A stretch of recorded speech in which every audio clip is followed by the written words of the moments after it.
Bhishma School of Indic Studies masters programme Kautilya राज्य शास्त्र और अर्थशास्त्र के अंतर्गत हिंदू राजा और राजत्व का विचार MK04 इस विषय के अंतर्गत मैं विजय शर्मा ओरल एग्ज़ाम के लिए अपना वीडियो अपलोड करता हूँ।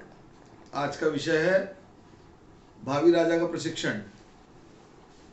न्याय व्यवस्था, जीवन की सुरक्षितता, लोगों का क्षेम कल्याण राजा के अनुशासन पर निर्भर करता है।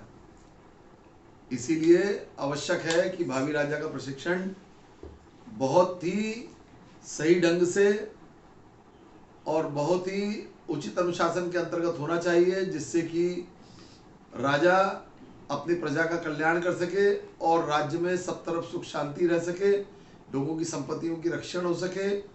इन सब बातों को ध्यान में रखते हुए राज्य के क्षेम कल्याण के लिए राजा के प्रशिक्षण को बहुत महत्व दिया गया है। स्वानुशासन इसमें सर्वोत्तम भूमिका अदा करता है। जो व्यक्ति में स्वयं अनुशासन होता है वही अनुशासन उसकी कार्य पद्धति में भी दिखाई देता है। वैसे अनुशासन दो प्रकार के होते हैं। एक जो जन्मजात अनुशासन मिलता है, जो व्यक्ति में जन्मजात होता है वो व्यक्ति इस अनुशासन के क्षमताओं को, अनुशासन के इस गुण को बहुत अच्छे से आत्मसात कर सकता है। लेकिन प्रशिक्षण के माध्यम से भी क्षमताएं और कौशल्य बढ़ाई जा सकती है। जब गुरु और शिक्षक की आज्ञा का पालन किया जाए, नया सीखने की क्षमता हो, इच्छा हो, चाहत हो, जो सिखाया जाए उसको याद करने की, समझने की, विचार चिंतन करने की क्षमता हो और ज्ञान पर विचार विमर्श करके अंतिम निर्णय पर आने की सोच हो।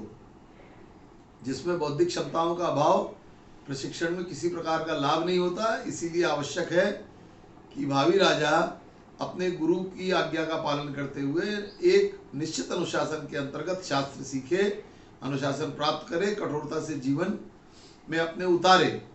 एक राजा जिसे आगे चलकर राजा बनना होता है, उसके मुंडन समारोह के बाद उसे वर्णमाला, गणित, अंकगणित सीखना चाहिए और उसके मुंज यानी उपनयन संस्कार के बाद जब राजा ब्रह्मचार्य आश्रम में प्रवेश करता है तो उसे अधिकार प्राप्त गुरु से तत्वज्ञान और वेदों का ज्ञान प्राप्त करना चाहिए। राज्य शासन के अलग अलग विभागों के प्रमुख से अर्थशास्त्र, राज्य शास्त्र के सैद्धांतिक प्रतिपादकों से, प्रत्यक्ष राज्य कारभार चलाने वाले राजकारणी लोगों से राजशास्त्र सीखना चाहिए।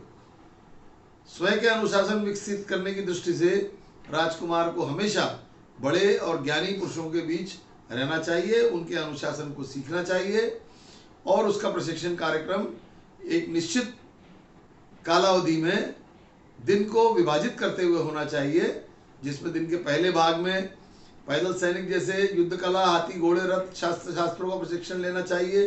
दूसरे भाग में इतिहास पढ़ना चाहिए। उर्वरित भाग में नए पाठों की तैयारी और जो नहीं समझ में आया उसकी चर्चा। ज्ञान प्राप्त व्यक्तियों से सुनकर प्राप्त ज्ञान किया जाता है, स्वयं के प्रयोग के आधार पर उसको विकास किया जाता है।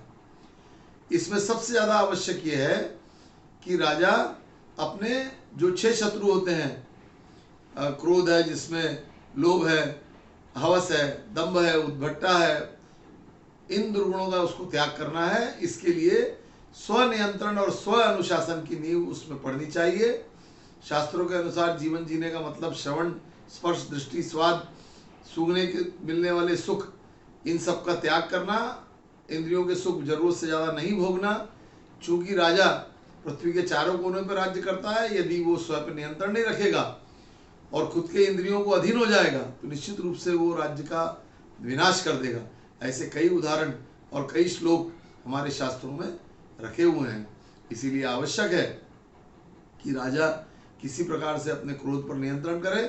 राजश्री एक बुद्धिमान राजा वही है जो राजश्री अर्थात ऋषि की तरह बुद्धिमान हो, स्वनियंत्रण रखता हो, प्रलोभनों पर विजय प्राप्त करता हो, ज्ञानी जनों के सहवास में रहता हो, गुप्तचरों पर नजर रखता हो, सुरक्षितता कल्याण के प्रति तत्पर हो, धर्म पालन की निगरानी रखता हो, खुद के अधिकार उदाहरण करके सुनिश्चित करता हो, न केवल बोलने से बल्कि वैसा जीवन जीकर सभी ज्ञान शाखाओं का प्राप्त करते हुए खुद का अनुशासन विकास करते रहता हो, लोगों को समृद्ध बनाकर उनका कल्याण कर खुद को लोकप्रिय बनाता हो। ऐसे अनुशासित राजा जो स्त्रियों के हवस से दूर रहता हो, दूसरों की संपत्ति हड़पना नहीं, की उसकी इच्छा नहीं होती हो, अहिंसा का पालन करता हो, ऐसा राजा जो इंद्रिय सुख से वंचित रहकर खुद तपस्वी जैसा जीवन जीता हो और राजधर्म का उल्लंघन कभी न करता हो, ऐसे राजा को 3 उद्देश्य से धर्म अर्थ काम मोक्ष की पूर्ति करनी चाहिए और राजा के कल्याण,